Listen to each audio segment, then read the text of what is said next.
Good Friday, one and all. It's Figgie and the Moose right here on Pix 11 Plus, and hopefully everyone out there has had themselves a wonderful week. We'll start with the good, then get into the bad. As far as the Yankees last night, Figgie, and a good morning to you, which was might be arguably their best victory of the year. Yeah, it was one of those moments in time. Listen, they already had won the series, but you expect more from the Yankees when they have a team down, continue to beat up on them, and they ran into a buzzsaw early on. Brian Wu was pitching outstanding, had a no-hitter going, got the All-Star nod, parents in attendance, all the makings of some magical moments for the Mariners, perhaps. And then the Yankees, of course, not only snatch victory from defeat, but do it in grand fashion against an all-star closer in Munoz, who had barely a 1 ERA. It was an amazing thing to see, including the fact, especially, wasn't even Judge who took part in the festivities. So they were able to get around Judge, and it was the rest of the lineup that came through in the clutch. And Anthony Volpe wound up being a huge factor, not with his bat, but with his slide. Yeah, as the ghost runner in extra innings. I mean, Judge did have the sac fly, and saw the interview with Meredith Morakovitz on Yes Network afterward, as they both got the Gatorade bath or the water bath afterward. I mean, it was a great win. I mean, it was something the Yankees have not done really this year, have that kind of a comeback victory. They've been more of a bully team. They've scored a lot of runs. You look at their run differential, it's very impressive. The record based on their run differential should be significantly better than what it is. But that's because they beat up on a lot of bad pitching, and they've tacked on runs late in games that were already decided, all that stuff. You haven't had the game that you saw last night where you thought that, honestly, you thought that, potential there, the Yankees going out there and getting no hit and Wu having himself a moment on a Thursday night at Yankee Stadium. Here's where I'll say, and I think you see it time and time again, where, from a Seattle perspective, once he gives up the single to Chisholm, if you're the Seattle Mariners manager, you got to go get your starter. Like, you don't go out there and allow him to continue to work, because you saw he was disappointed with it. The very next pitch, he gives up a line drive single that almost hits him right up the middle. And now all of a sudden you have men on first and second before you go into that bullpen. Then we get the big Stanton home run. So, that's where I look at it, Figgy, and I say to myself, that's where the Seattle Mariners manager has to have a little bit more of a touch and a feel. Once Wu gives up that single, I think he's at 95, 96 pitches at that point in time. That's the time to go out there and get your starting pitcher and go to the bullpen. Yeah, we talked about that yesterday with David Peterson with Carlos Mendoza, right? You're wanting to put the onus on that guy to live up to the moment, to be the guy to have an opportunity to get out of a jam yourself. And then, of course, you put immense pressure on the relief pitcher who comes in. And for all intents and purposes, if you looked at the stat sheet and the history, Giancarlo Stanton pinch hit home runs in his career, 0. So, hey, maybe this matchup will work. And it wasn't meant to be. He hits the home run, which gives the Yankees a little bit of life, right? They're still down going into the ninth, facing Munoz. And as that rally is slowly building, Trent Grisham, Mr. Low Heart Rate himself, 100-mile-an-hour fastball, in on the hands, muscles it to right field. We saw Bellinger muscle the ball to right field. All these guys got key hits. Austin Wells to tie it up, the 2-run single. A huge moment there as well. And then we'll get into it, but like I said, I did like the fact that, Judge flew out, Jazz Chisholm popped up. So your 2 all-stars right there did not come through in the big moment, but still the Yankees banded together to do what they needed to do to get themselves into that extra inning situation. And then Volpe's speed is, it's something that they needed. They had that in that moment and able to make that tremendous slide to be safe at home plate. But yeah. Think about how unlikely last night's victory was. ESPN Research had the stat, and other people had the stat as well. I think the AP tweeted out too. First time 236 games since 1977 that the team had come back to win after being no hit through 7 innings and trailing by 5 or more runs. I mean, that is a ridiculous. That shows you the unlikeliness of the victory last night by the New York Yankees. But it takes a village, as they say, right? The Wells 2-run single in the bottom of the 9th inning, the Stanton first career pinch hit home run, The sac fly by Judge, which was a short sac fly, the tremendous slide by Anthony Volpe. The only knock on Julio Rodriguez's throw from center field was that it was to the first base side of the bag of home plate. It was on third base side of the home plate. I don't think Volpe, even with his great slide, would have been able to avoid it. But I also think Cal Raleigh's tag was a little sloppy. I mean, to be perfectly honest. Like, he has him dead to rights. I think he assumed that he was going to be able to get and didn't realize that he pulled his hand back, his left hand back, and slid with his right hand. If he does an aggressive swipe, he's going to tag a body part before the right hand touches home plate. I didn't love the tag by Cal Raleigh. That is a brutal loss for Seattle.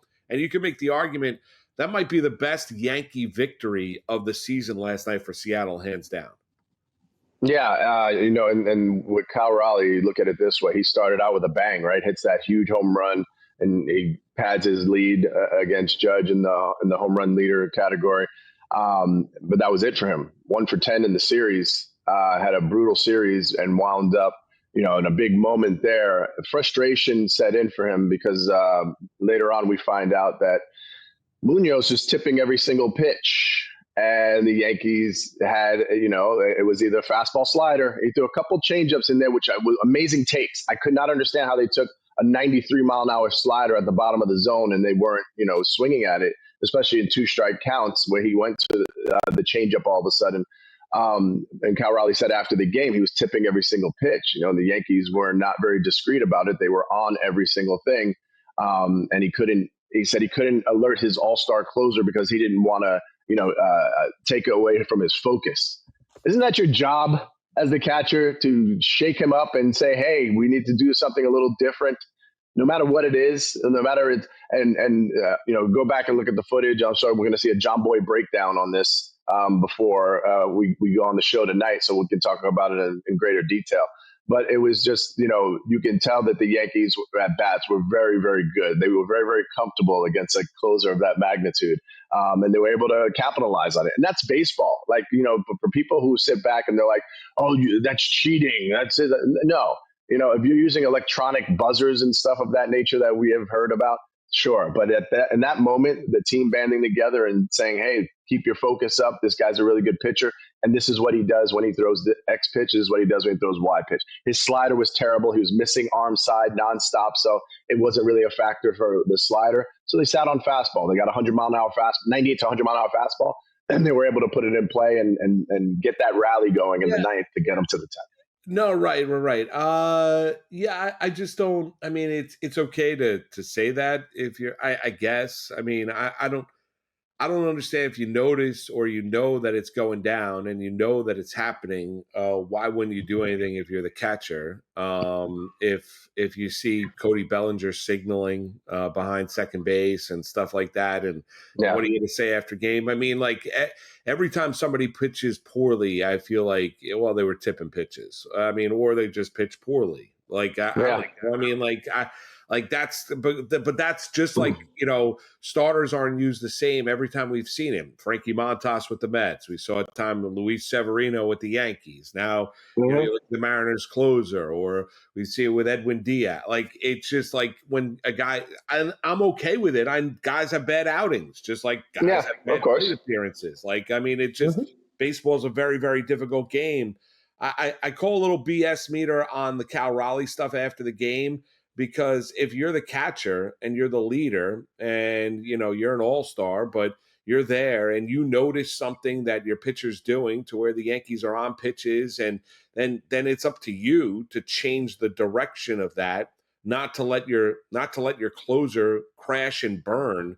And then after the game, talk about the fact of, oh yeah, I saw something, but I didn't really want to break up his rhythm. Like, that to me doesn't really make much sense, because in the heat of the moment, I would think as a competitor, you're saying, well, they're on to something. We've got to figure out how to get through this instead of trying to, after the game, excusing his bad performance. Yeah, he went out, and it's funny because he went out there with Austin Wells up to bat, right? He had 2 strikes on Wells. And so he went out there with, hey, normally the conversation is, I'm not putting down a sign. I'm not doing anything.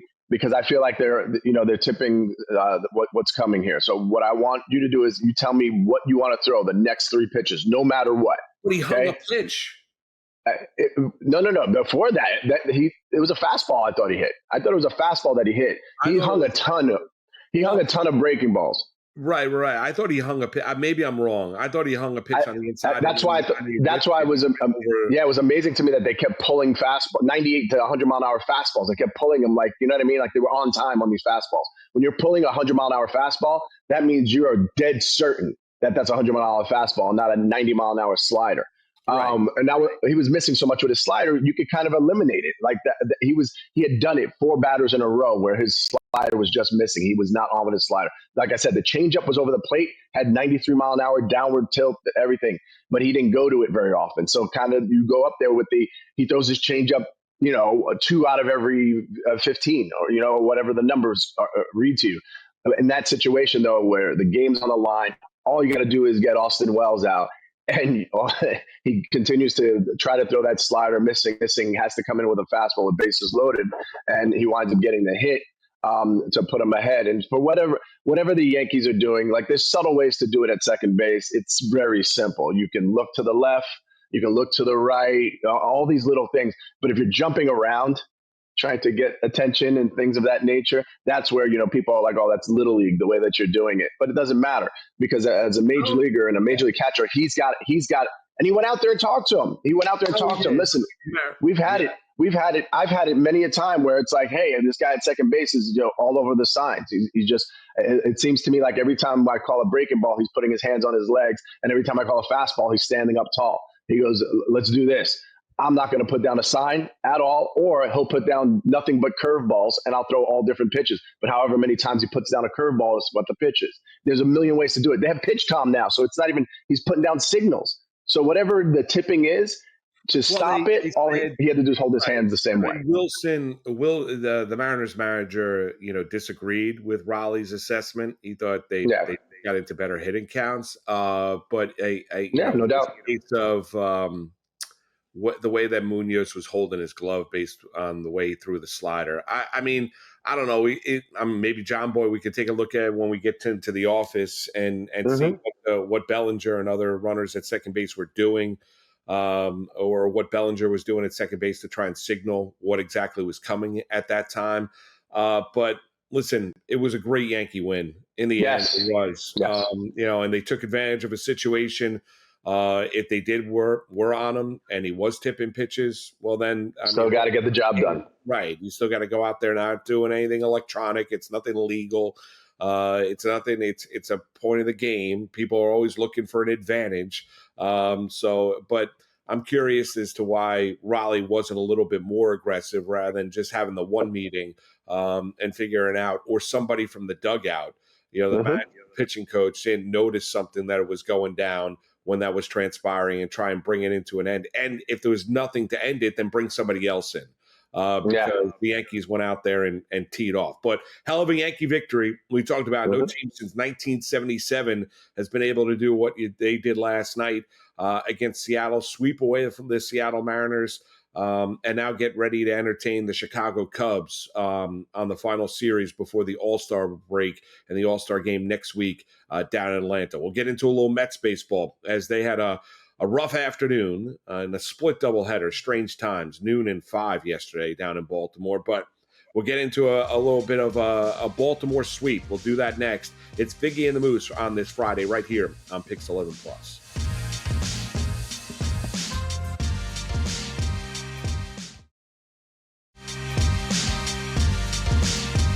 Welcome back. It's Figgie and the Moose right here on Pix 11 Plus. And as we wake up on this Friday, the Mets are trailing the Philadelphia Phillies by 1.5 in the National League East. The Yankees are trailing Toronto Blue Jays by 2 games in the American League East, despite the Yankees going out there and sweeping the Seattle Mariners. The Mets are out in Kansas City to take on the Royals this weekend, and they had 2 games yesterday. one at 12, one at 5, and I guess they wanted to get the Mets out early because they were flying to Kansas City. Strange times for a doubleheader. Yeah. What doubleheader, right? Where you have two attendees, two different attendance packages going into Camden Yards. Beautiful place to watch a game. But, Mendoza getting a little flack for taking Peterson out early in game one. Stanek stunk. He was terrible. You see the home run by Gunnar Henderson. Baltimore takes a 2-1 lead. They end up winning that game 3-1. And then the Orioles win the second game. What was the final? 6-3, 7-3, whatever it was in the 7-3, yeah.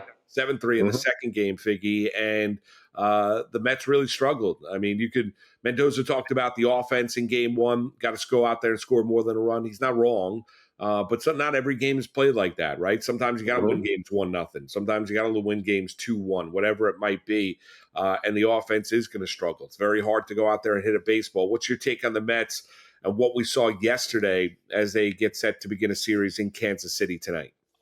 Highly disappointing. You talk about the schedule that's in front of you before the All-Star break. You were reeling at the end of in the month of June, the second half of June. July was supposed to be a little bit different, but playing down, especially after the Pirates series. After the Pirates series, where you're like, oh yeah, they're going to go in there and sweep. All right, maybe 2 out of 3. All right, we got 2 out of 3, and you get embarrassed by the Pirates. Now you're playing against a Baltimore team that has struggled all year long, and you look like the team that's trying to play catch up the whole time and not taking advantage of situations. One for 11 with runners in scoring position in the first game. They lose 3-1. We talked about Peterson. The Mets don't have a prototypical stopper ace pitcher. Peterson is an all-star. He got the nod. I love what he's been doing. But it's every time you push him one batter too far, 2 batters too far, and the bullpen has to come in with guys on base, you're putting, all that onus, all that pressure on that pitcher to be perfect and not give up runs that are already there. When you have a chance to give up your own runs, it's a little bit different. Stanek has been just so hit or miss all year long. He's got unbelievable stuff. 100-mile-an-hour fastball, 92-mile-an-hour split finger. He's got a good slider, and 4 pitches after Peterson's 90 pitches, 4 pitches later, the game is going the other way, 2-1 lead by Baltimore. And, it's a lot on the offense. They had a lot of opportunities to score more runs. They only scored 1 run in that first game. Mendoza is going to back the fact that Peterson did his job, and he did. But if he did his job, then let him be. That's it. Clean slate. He can't get the loss. You let him go out there, Stanek, in a clean inning and get the 8th inning himself. So I think, again, some growing pains. We've seen this a couple times now when Peterson gets to go out there and they push him a little bit further. And it's not that he gets crushed. He gives up a single. He gave up a single, a walk, again, a few weeks ago against Atlanta, and that spun that whole Atlanta series around. This is where, as a rookie manager, he didn't seem to make a lot of mistakes, especially in that second half when they went on a tear. This is one way he has to swallow and say, it's on me a little bit. If I had to do it all over again, yes, I trust Stanek in that situation, but I would rather trust him in a clean inning and let him deal with that, because Gunnar Henderson was a pinch hit home run. It was the day of the pinch hit home runs. Go figure. So I think that's a situation we like that back. The second game, just blah. Yeah. Blah. 5 hits total on the day. Just say, let's get out of Baltimore. Long day, doubleheader. The 5-hour difference between. I mean, I looked at it as kind of a nondescript getting through it was just, and give Baltimore credit. They won the game. But the Mets really didn't do much of anything outside of the Soto tying the game up at 3. What was it? The single. But outside of that, I mean, the Mets did necessarily nothing. The concerns about Vientos, obviously, we'll see what the Mets do come July 31st, 6:00, the MLB trade deadline. Couple interesting things to note for the Mets is, number one, the disparity between home and road splits, how good they are at home, and that there's 7 games under 500 on the road. I know Mendoza was asked about it last night.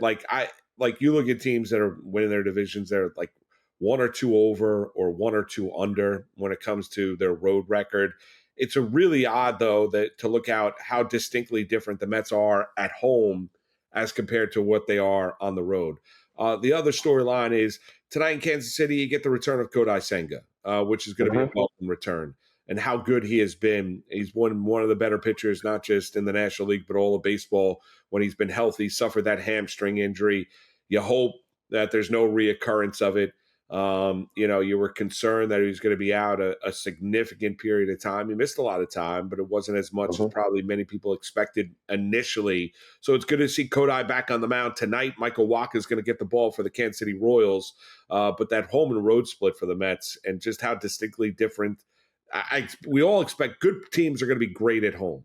That's not the point. The point is on the road, like to be 7 under on the road is a little odd. Yeah, I mean, you look all around baseball, and no matter what team you look at, the home road splits for teams that are contending. You look at the Philadelphia Phillies at 24-23 on the season. The Mets being 7 games under, and so many 33-14 at home. That's such a huge differentiation. There's no rhyme or reason for it. I know, everybody's looking for, it must be cheating. It must be this, but we've seen this before from teams. And the Mets have gone through that stretch, for the Met fan, be thankful that they're doing that well at home, because if they were playing like they play on the road, it would be a dreadful season overall. You'd be sitting back and you're in third, fourth place, treading water instead of, being only a game and a half out, even though you played some of your worst baseball over the recent weeks. So there's no rhyme or reason. Honestly, the Mets have always played really well at home. They've got to be better on the road. For whatever it is, I think we see a lot of the pitchers that they've been using, the 35 pitchers that they've been using, have made their debuts on the road. They've had the opportunity to pitch away from home, and the pressures of being at home normally. That has a lot to do with it. When they call people up, they always make that a factor as well when they need them. Other than that, it's just, I think, an aberration that maybe gets a chance to right itself. They've got 3 games here against a Kansas City team that isn't very good. So if they can, 3 games more, it puts them only 4 games under 500 on the road. Yeah, and Senga getting the return tonight. It's going to be a welcome. Manaea is supposed to too, right? Is it Manaea later on this weekend? Yeah, I think so. So that's good for the Mets starting rotation, which has been an issue. Obviously, the bullpen has been gassed at times. Guys have been used a lot because of the lack of length that you're getting from that starting rotation. So interesting when you look at the Mets, and hopefully they're able to bounce back before the big All-Star break. And congratulations to David Peterson replacing Robbie Ray on the NL All-Star team. We'll see if exactly maybe Juan Soto gets his $100,000 and makes the All-Star team. Maybe he doesn't. We'll close it out here, Figgy. I don't know if you saw the video. Aaron Rodgers. We had a couple guests, Jay Billis, and who else did we have on? We had Jay Billis. I forget, what was the other person we had? We had 2 people on there playing the celebrity, Lake Tahoe. A beautiful time. Smoltz. Yeah, Smoltz. Thank you. Very good. Thank you, John Smoltz.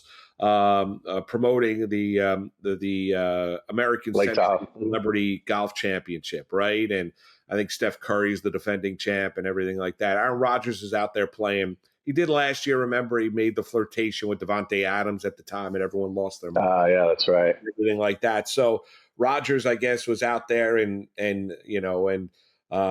there was somebody there with, I guess, a game ticket and a Cal jersey, and he refused to sign their autograph. Let me ask you, you're a former baseball player. If you ever, and I get there are people that are in the industry, collectibles to make money, but if they take the time and effort to go be it where you're at, and they want to have your autograph, people can do whatever they want to do. I get it. I don't understand. Have you ever rejected somebody from signing like anything?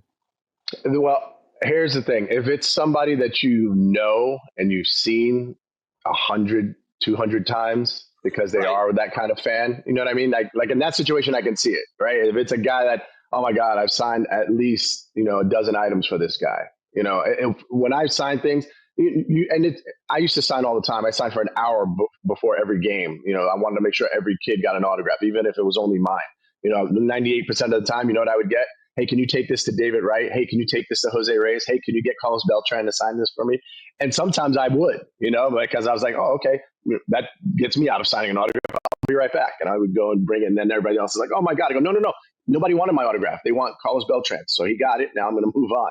But I've never really felt that way, because I was a guy that said, if this guy wants it, he's going to get it. That's what the fan connection and relationship is very important to any sport in our industry. So I usually wouldn't deny it. However, like I said, there are guys who are notoriously well known. They know where you're going to be. So he shows up and he has all these, rare items of a Cal jersey so that to me is where it's like, it wasn't like, hey, can you just sign a golf ball for me and toss it to me? No, I guess. And listen, Rogers signed for a lot of people. It's not like he didn't sign for everybody. He just right. This one individual that had, I guess, a ticket of a Saints Packers game. He also had a jersey. Something very rare that would become instantly more valuable. I get it. I understand. Like, I don't know. Like, I was at a card show a long time ago in Queens, and I remember a guy waiting online, and at that you had to pay to get, and it was a card show that I went with my uncle, my dad, and Dave Winfield was there, Ricky Henderson was there, and Pete Rose was there, right? So it was it was at like a hall or like an Italian center or whatever it might be, like a church in Queens, and we went there, and it was a cool event. I remember Pete Rose wouldn't sign they had those like baby blue Phillies Pete Rose jersey, wouldn't sign for the person. This is difference between getting that. Now they separate it where you can sign a flat item, sign a jersey, sign a bat. It's a different price.